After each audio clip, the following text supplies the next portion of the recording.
Oversubscription and forfeiture of shares when shares are originally issued at premium. जब shares premium पर issue होते हैं और ओवर सब्सक्रिप्शन ऑफ शेयर्स होता है, देन हाउ वी पे the entries for the forfeiture and reissue. Hindustan Limited invited applications for 50,000 shares, 10 each, at a premium of rupees 4 per share. In this question, the premium is with application and allotment. यहाँ total जो premium की amount है that is amount rupees 4. तो हम इसे लिख लेते हैं बेटा, जैसा कि आपको बार बार बताया है. वर्किंग नोट में लिखेंगे 2 + 2. अलॉटमेंट है आपका यहाँ पर 4 + 2 और बैलेंस अमाउंट है आपकी 4. तो यहाँ जो टोटल आना चाहिए वो आपका होना चाहिए 10 + 4. प्रीमियम तो 4 टोटल आ रहा है, लेकिन जो कॉल की फेस वैल्यू है वो आपकी कैलकुलेट हो जाएगी 4 रुपीज़. क्लियर है. उसके बाद बेटा applications are receive for 60,000 shares. Allotment was made as pro rata basis. Excess application money was adjusted. ये कहें या ना कहें डजेंट मैटर, क्योंकि ना कहने पर भी हम हमेशा अलॉटमेंट के साथ जो है वो अपने अमाउंट्स को एडजस्ट करते हैं. हाँ, अगर कॉल्स के साथ एडजस्ट करनी हो तो ये क्वेश्चन में आपके पास बिल्कुल क्लियर होना चाहिए कि हम कॉल्स के साथ एडजस्ट करेंगे. अदरवाइज बेटा बिल्कुल सेम रहेगा. तो इसमें कहा है 60,000 को 50,000 के अलॉटमेंट, क्योंकि सभी शेयर्स को प्रो रेटा अलॉटमेंट की गई. ठीक है, तो हम यहाँ पर एक्सेस मनी निकाल लेंगे. एक्सेस मनी आपकी आ जाएगी 10,000 इंटू में 4 40,000 एडजस्टेड ऑन अलॉटमेंट. 50,000 इंटू में 6 3 है. आपको पहले भी बताया था विच वन इज लेसर. आप उसको सर्कल कर लेंगे ताकि आपको ध्यान रहे कि आपने अलॉटमेंट में कितनी अमाउंट को एडजस्ट करना है. तो स्टार्ट करते हैं एंट्री करना. फर्स्ट एंट्री हो जाएगी जैसे हम पहले भी करते रहे, कोई डाउट ही नहीं है. Bank account debit to share application. Amount देख लीजिए अच्छे से. 60,000 इंटू 2,40,000 को बोर्ड का साइज.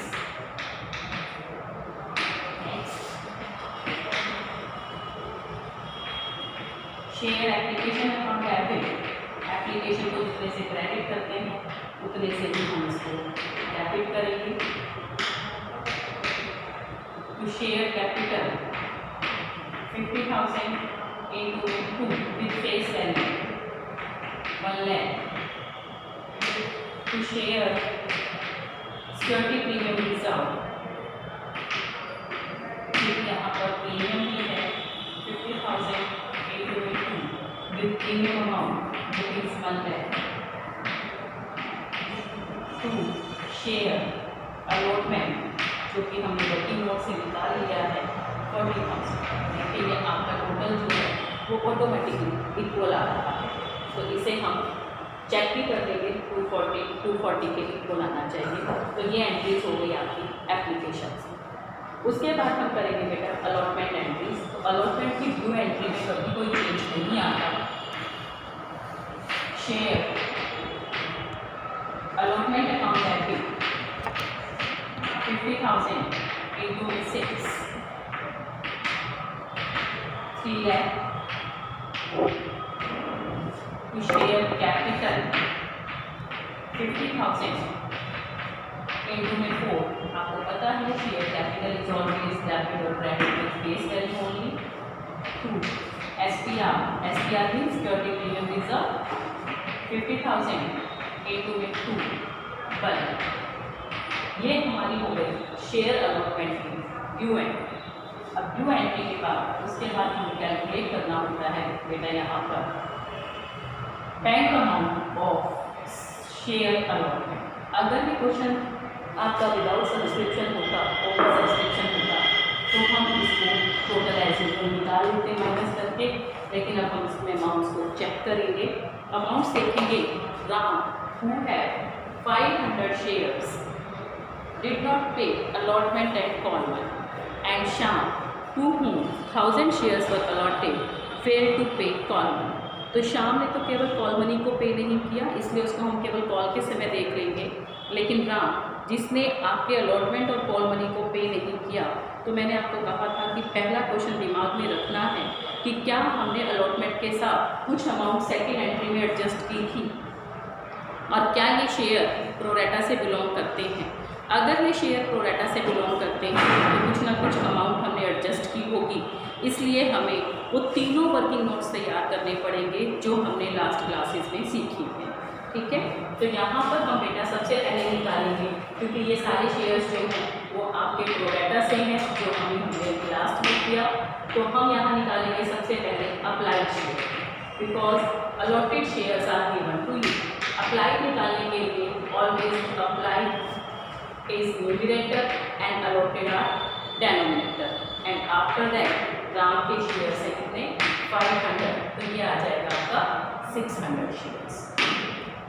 अब हम निकालेंगे अलॉटमेंट का एरियर अमाउंट। ठीक है, एरियर अमाउंट निकालने के लिए सेम वही टेबल हमें फिर से बनानी पड़ेगी। 600 को 500 शेयर्स के अलॉटमेंट, एक्सेस मनी हो गई 100 into 4, 400 रुपीज़।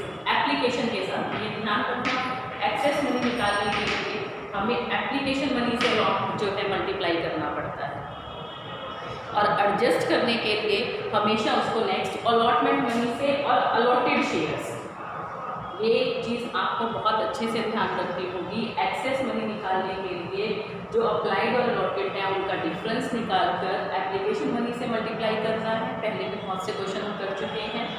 और अलॉटेड मनी एडजस्ट करने के लिए अलॉटेड शेयर्स 500 इंटू में allotment money with premium 3000। It means यहाँ पर अलॉटमेंट की ड्यू अमाउंट की 3000, एक्सेस मनी रिसीव की 4000, तो यहाँ एरियर आपका निकल जाएगा दैट इज 2600। तो आपकी अलॉटमेंट के अंदर जो एरियर निकल कर आया बेटा वो निकल कर आया 2600। अब हम निकालेंगे इसी का थर्ड वर्किंग नोट। यहाँ तक का हमारा क्लियर है, तो आपको इसमें देखिए क्लियर हो जाना चाहिए थर्ड, क्योंकि तो हम पहले भी करते रहे हैं। टोटल अलॉटमेंट वो अमाउंट हमेशा यहाँ से आपको पता चले कि अपनी थर्ड एंट्री में जितने से आपने अलॉटमेंट को डेबिट किया है 3 है माइनस एडजस्टेड विद एप्लीकेशन या रिसीव्ड विद, आप इसको एडजस्टेड बोल सकते हो, आप चाहो इसे रिसीव्ड विद एप्लीकेशन बोल सकते हो, जो आपके अमाउंट की बेटा 40,000 माइनस एरियर। एरियर आपने कैलकुलेट किया 2600, तो ये अमाउंट आपकी आ जाएगी 2,57,400। ठीक है, तो यहाँ आप एंट्री देखिए कैसे होंगे। फोर्थ एंट्री, ये एंट्री आपकी होगी बैंक अकाउंट डेबिट 2,57,400, और सिर्फ arrear account debit 2600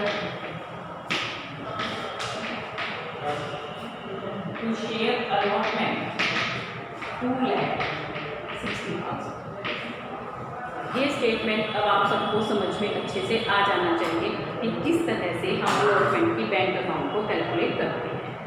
after that we will calculate the call amount.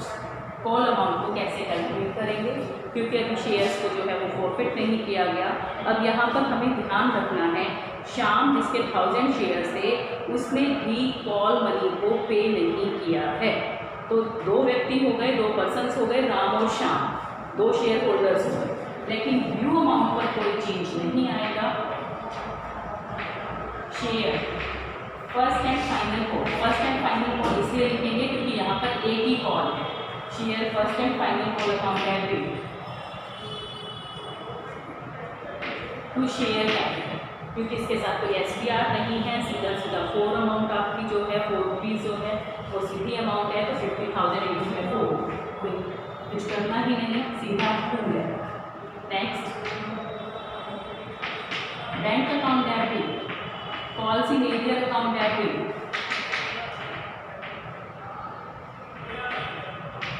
To share first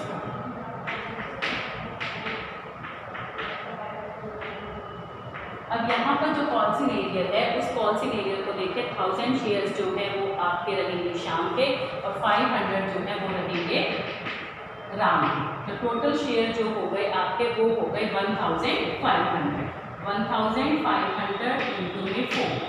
तो कॉल्सिंग एरियर की अमाउंट आपकी आ गई 6000, जबकि यहाँ टोटल अमाउंट हमारी कितनी है 2 लाख। तो बैंक अकाउंट कितना आ जाएगा 1,94,000। तो bank account average, calls in arrear account average, 2 share first and final call आपका आ जाएगा बेटा 2 लाख। अब आगे कहा है कि हमने इनके शेयर्स को, these shares were forfeited, these का मतलब है राम और श्याम दोनों के शेयर्स को यहाँ पर फॉरफिट कर लिया गया है। तो हम राम और श्याम दोनों के शेयर्स को फॉरफिट करेंगे। दोनों के शेयर्स को फॉरफिट करने के लिए देखिए, अब यहाँ पर हम इनकी अलग अलग एंट्रीज दे देंगे तो वो ज़्यादा बेटर रहेगी, क्योंकि आगे हमें कैपिटल रिजर्व निकालना आसान हो जाएगा। तो हम पहले देंगे राम के फॉरफिचर की एंट्री। राम के शेयर जो हमने फॉरफिट किए बेटा, पहले हम उसकी एंट्री दे देते हैं। राम के थे 500 शेयर, तो हम वही वर्किंग नोट यहाँ पर तैयार करेंगे जो हम अपने लास्ट क्वेश्चंस में करते रहे। राम के थे 500 शेयर्स, एप्लीकेशन मनी थी वही आपकी 2+2, allotment money 4+2 and call money 4। जैसे उसने पे कर दिया एप्लीकेशन को, पे नहीं किया अलॉटमेंट को और पे नहीं किया कॉल को, तो इट मीन्स SPR भी डेबिट होगा और यहाँ पर आपके पास फेस वैल्यू जो है उससे भी हम करेंगे। तो 10+2। लेकिन ये ध्यान रखना, अलॉटमेंट का जो कॉल्सिंग एरियर था 2600, यहाँ कॉल्सिंग एरियर जो है वो 2600 ही आएगा, हम डायरेक्ट मल्टीप्लाई नहीं कर सकते। तो एंट्री हो जाएगी share capital account debit 500 into में 10 5000, SPR अकाउंट डेबिट 500 इंटू में 2 1000 टू कॉल्स इन एरियर। अब यहाँ कॉल्स इन एरियर निकालते समय हमें ध्यान रखना है बेटा, 2600 का ये कॉल्स इन एरियर है और 500 इंटू में 4 2000 का ये कॉल्स इन एरियर है, तो टोटल कॉल्स इन एरियर आ जाएगा 4600। ये आपको ध्यान रखना पड़ेगा। यहाँ स्टूडेंट्स गलती क्या करते हैं, सीधा सीधा 500 इंटू में 10 कर देते हैं, जो कि गलत हो जाएगा, क्योंकि हमने कॉल्स इन एरियर डेवलपमेंट का कैलकुलेट कर रखा है। उसे पहले ही यहाँ पर वर्किंग नोट में साथ साथ लिख लो और फिर प्लस करके दिखा लीजिए। तो कॉल्स इन एरियर हो गया 4600। To share forfeiture, to share forfeiture आपको मैंने पहले भी बताया था, डिफरेंस अमाउंट से भी आप कर सकते हैं। तो ये 1400 आपका आ जाएगा, वरना देखो इसको करने का दूसरा तरीका भी है, अप्लाइड शेयर। अप्लाइड शेयर निकाल लीजिए। अब देखो इसको निकालने का तरीका देख लीजिए। अप्लाइड शेयर्स हैं आपके 600, ठीक है। अप्लाइड शेयर इनटू में एप्लीकेशन मनी, ध्यान रखना इस चीज़ को बेटा सभी, यहाँ निकालने का तरीका अलग है जब एप्लीकेशन के साथ प्रीमियम हो। मैं लिखकर फॉर्मूला भी दे देती हूँ आपको, अप्लाइड शेयर इनटू में एप्लीकेशन मनी माइनस में अलॉटेड शेयर इनटू में अप्लाइड प्रीमियम। एप्लीकेशन के साथ जो प्रीमियम था उसे हम माइनस कर देंगे, तो ये आपका आ जाएगा अप्लाइड शेयर से 600 इंटू में 4 दैट इज 2400, ठीक है, माइनस में अलॉटेड शेयर इनटू में एप्लीकेशन के साथ प्रीमियम था 2 रुपये 1000, तो ये आपका आ जाएगा 1400। देखिए मैच कर जाएगा। इस फॉर्मूले को आप लिख सकते हो, अप्लाइड शेयर्स इनटू में एप्लीकेशन मनी माइनस में अलॉटेड शेयर्स इनटू में एप्लीकेशन प्रीमियम। तो ये आपका फॉरफिचर के अमाउंट को टैली करने का तरीका है। दूसरी एंट्री देते हैं जो शाम के शेयर्स थे, शाम के शेयर के अलग से एंट्री, वो सिंपल एंट्री है, share capital account debit 1000 into में 10 10,000। लेकिन अब वहाँ फर्क क्या है, वहाँ पर फर्क ये है कि जो हमारा श्याम है उसने अलॉटमेंट मनी को भी पे कर दिया था। जब अलॉटमेंट मनी को पे कर दिया था तो प्रीमियम जो है वो डेबिट नहीं होगा और उसके शेयर्स हैं 1000। तो अब इसकी एंट्री सीधी है, share capital account debit 10,000 to call सिनेरियर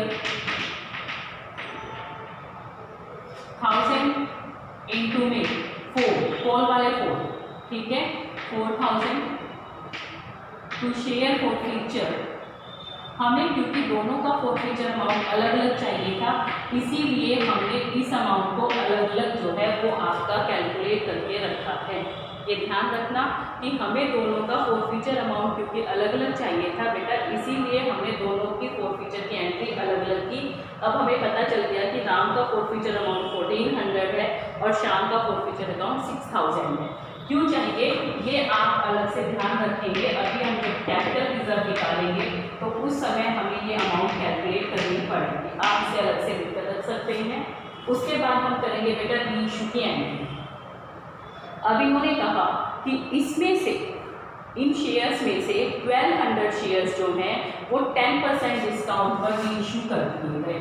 अब 10% वैसे तो हम डिस्काउंट पर इशू नहीं कर सकते, लेकिन री इशू हम जो है डिस्काउंट पर कर सकते हैं उतनी अमाउंट तक जितनी अमाउंट की उन पर्टिकुलर शेयर्स पर फॉरफीचर की होती है। तो इन्होंने कहा कि इन शेयर्स को 10% डिस्काउंट पर जो है वो री इशू कर दिया गया। तो हम एंट्री निकाल लेते हैं। 1200 शेयर्स को किया, bank account debit, share forfeiture account debit to share capital, क्योंकि 1200 शेयर्स को किया तो 1200 इंटू में 10 12,000, 10% डिस्काउंट पर किया 1200 इंटू में 1 फेस वैल्यू पर डिस्काउंट कैलकुलेट करेंगे तो 1200 और आपका फिर बैंक अकाउंट आ जाएगा 1200 इंटू में 9 10,800। ये रीइशू की एंट्री होगी। लेकिन रीइशू के बाद जब हमें कैपिटल रिजर्व निकालना पड़ेगा तो नेक्स्ट एंट्री जो होगी उसके लिए एक नया वर्किंग नोट तैयार करना पड़ेगा। अब अगर यहाँ पर ये बेटा इस चीज़ को ध्यान रखना, अगर यहाँ ये अमाउंट ना दी होती कि किसके शेयर रीइशू किए गए, अगर हमें दोनों में से ये ना पता होता कि किसके शेयर रीइशू किए गए तो उस समय में हमें कैपिटल रिजर्व में कोई भी अमाउंट ट्रांसफ़र करने की ज़रूरत नहीं थी। लेकिन जब हमें शेयर फॉरफीचर को कैपिटल रिजर्व में ट्रांसफ़र करना है और हमें दिया गया है कि इन 1200 शेयर्स के अंदर श्याम के सभी शेयर इंक्लूड हैं, तो हमें एक नया वर्किंग नोट जो है वो तैयार करना पड़ेगा। हम यहाँ पर लिख लेंगे राम प्लस में श्याम फॉरफिटेड शेयर्स, कि राम के कितने शेयर फॉरफिट किए और श्याम के कितने शेयर फॉरफिट किए। तो हमें पता है कि राम के 500 किए और श्याम के 1000 शेयर्स हमने फॉरफिट किए। फॉरफीचर अमाउंट राम की जो फॉरफीचर अमाउंट थी वो आप लोगों ने कैलकुलेट कर रखी है 1400 और श्याम की जो फॉरफीचर अमाउंट थी वो भी आपने कैलकुलेट कर रखी है 6000। अब क्या करेंगे, री इशूड शेयर्स। तो यहाँ पर कहा कि श्याम के सभी शेयर री इशू कर दिए 1200 में से, तो इट मीन्स राम के शेयर कितने इशू हुए 200। तो अब हम निकालेंगे फॉरफीचर अमाउंट फॉर री इशूड शेयर्स। तो देखिए 1000 शेयर्स के लिए 6000, तो यहाँ भी 1000 शेयर्स के लिए कितनी हो गई बेटा 6000। लेकिन यहाँ हमें कैलकुलेट करना पड़ेगा कि 500 शेयर्स के लिए 1400, तो 200 शेयर्स के लिए कितना, तो 1400 डिवाइड बाय 5 इंटू में 200, ठीक है। तो ये अमाउंट हम जो है वो कैलकुलेट कर लेंगे, तो ये आपकी बेटा आ जाएगी 560। कैलकुलेट करना फिर से सीख लीजिए कि 500 शेयर्स के लिए 1400, तो 200 शेयर्स के लिए कितनी अमाउंट आ गई 560।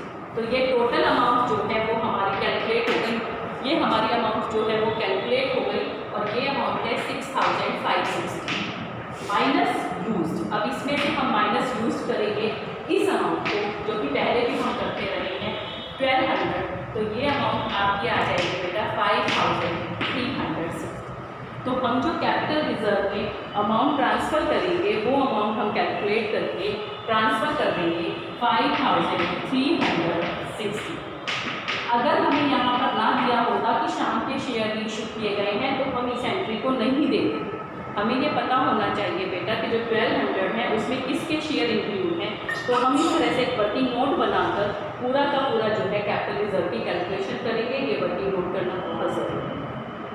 तो इस तरीके से जब आपके शेयर्स प्रीमियम पर इशू होते हैं तो आप वो फीचर की अमाउंट और री इशू के समय कैपिटल रिजर्व की अमाउंट को कैलकुलेट कर सकते हैं। ओके।